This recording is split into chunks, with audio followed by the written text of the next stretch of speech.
Hello YouTube family, કેમ છો? મજામાં જશો તો બધાને જય માતાજી। આપણે આજે શું બનાવીએ છીએ તમને બતાડું છું। આજે બનાવવાના છે બ્રેડ પકોડો। તો આપણે 3 બટાકા બાફી લીધા છે મીડિયમ સાઇઝના, અને આપણે બનાવીએ છીએ માવો। તો બટાકાને ક્રશ કરવાના છે। હવે એમાં આપણે નાખીએ છીએ ધાણા સમારીને રાખ્યા છે, એ નાખી દે કોથમીર, અને એમાં લીલું મરચું નાખવાનું છે। આજે લીલા મરચાં હું સમારીને રેડી જ રાખ્યા હતા। 2 લીલા મરચાં નાખી દીધા છે। આપણે બેટર બનાવી લીધું છે બેસનનું, માપ પ્રમાણે બેટર બનાવવાનું, બહુ ગાઢું ને બહુ પાતળું ને। અને આપણે માવામાં નાખવા માટે લીંબુ કટ કરી લીધું છે અંદર। તો આપણે બટાકાનો માવો રેડી કરીએ છીએ, એમાં નાખીએ છીએ થોડી ખાંડ નાખ્યું છે, એમાં લાલ મરચું થોડાક નાખ્યું છે, થોડું નાખવાનું છે આપણા માપ સ્વાદ પ્રમાણે। આમાં નાખ્યું છે ગરમ મસાલો થોડો નાખ્યો છે સ્વાદ પ્રમાણે, થોડી આપણે ખાટું મીઠું લાગે એના માટે આપણે લીંબુ પણ નાખીએ છીએ, અને ખાંડ પણ આપણે થોડી નાખી દીધી છે માપ પ્રમાણમાં, અને આપણે સ્વાદ અનુસાર નમક નાખવાનું છે આમાં। હવે આ બધું નાખીને એને બરાબર મિક્સ કરવાનું છે।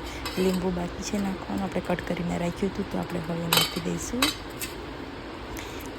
લીંબુનો રસ, જેથી આપણને ખાટા મીઠા લાગે એટલા માટે। આપણે બટાકાના માવામાં તડકો લગાવવા માટે આપણે મૂકી દીધું કઢાઈમાં તેલ।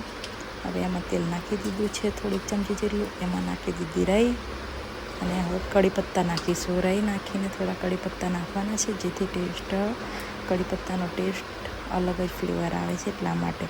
તો રાઈને આપણે તતડવા દઈને થોડી ફૂટી જાય રાઈ, એટલે આપણે નાખીશું કઢી લીમડો, જેથી સ્વાદ મસ્ત આવે। હવે એકદમ તતડી ગયું છે, આપણે હવે નાખી દઈશું અને બટાકાના માવામાં વઘાર, જેથી આપણો ટેસ્ટ માવાનો બહુ મસ્ત લાગે એટલા માટે।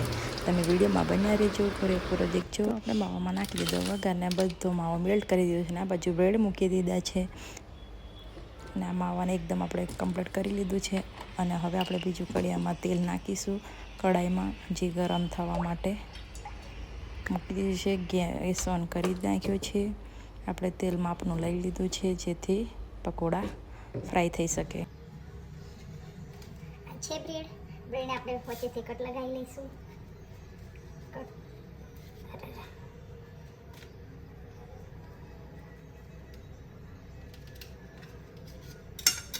જો આ રીતે કટ થઈ જવી જોઈએ। હવે આપણે એમાં લગાવીશું જે બટેકાનો માવો બનાવે છે એ લગાવીશું। તો આપણે લગાવવાનો છે હવે આમાં માવો। તમે જોઈ શકો છો માવો હું કઈ રીતે લગાવું છું એ, એટલે આપણું બટાકાવાળું રેડી થઈ જશે।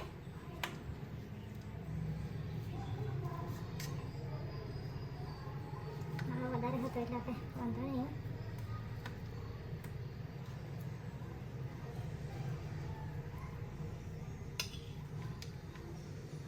હવે એને આપણે આ રીતે માવો કરી દીધો છે, એટલે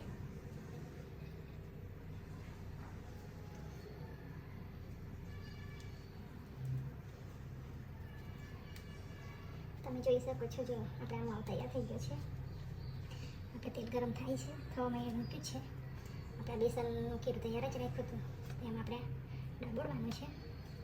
ખીરું ડબોળી તૈયાર કરી દઈએ એટલે આપણે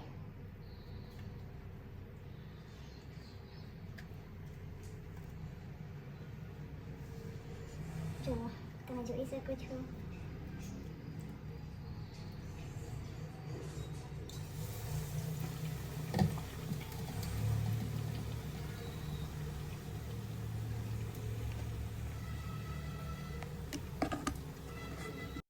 તો આપણે બધી બ્રેડમાં માવો લગાવીને રેડી રાખીશું, જેથી આપણે ફટાફટ ફ્રાય કરી શકીએ। આપણે એક બાજુ ફ્રાય બી થતું જશે, ને એક બાજુ કટ કરીને આપણે ફટાફટ માવો ભરીને રેડી પણ રાખવાનું છે। તો આપણે ફટાફટ બધી બ્રેડને કટ કરી લઈએ। આપણે વધારે નથી બનાવવાની, બે જણ ખાઈ શકે એટલી જ બનાવવાની છે। તો આપણે ફટાફટ બ્રેડને વચ્ચેથી 2 કટ કરી લઈએ, અને એમાં લગાવી દઈએ માવો, એટલે ફટાફટ બ્રેડમાં માવો લગાવીને બીજી બ્રેડ ચોંટાડી દેવાની। તો ફાઇનલી ગાઈઝ આપણી બ્રેડ ફ્રાય થઈ રહી છે, બ્રેડ પકોડા આપણા ફ્રાય થઈ રહ્યા છે। તો કોના ફેવરેટ છે બ્રેડ પકોડા એ મને કમેન્ટ કરીને કહેજો, ને મારી રેસીપી તમને કેવી લાગી એ મને ખાસ કમેન્ટ કરજો। ને તમે કઈ રીતે બ્રેડ પકોડા બનાવો છો, હું આ રીતે બનાવું છું, પૂરેપૂરી રેસીપી હું તમને બતાડી છે મારી, અને તમે કઈ રીતે બનાવો છો મને કમેન્ટ કરીને કહેજો। ને કોના ફેવરેટ છે તો ખાસ કમેન્ટ કરજો।